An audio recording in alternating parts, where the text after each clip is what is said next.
What's up, everyone? Welcome back to Alejandro's Engineered Lifestyle. My name's Alejandro Mendoza. I have been MIA for about a year now. But thank you so much for watching videos on the channel, subscribing. You guys are amazing. I've done a lot in the time that I've been away. Got a promotion, got a girlfriend, all the important life stuff. But we're getting back into the hobbies now that we've got time. We're not working weekends.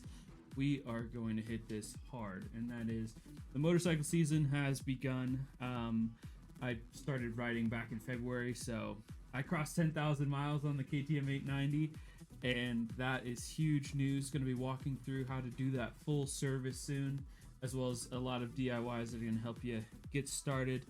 Obviously, I am in a sim rig right now, and it's another hobby I picked up. I built this thing a couple months ago, but hope you enjoy this video. I shot it on a couple 360 cameras and with a very nice microphone.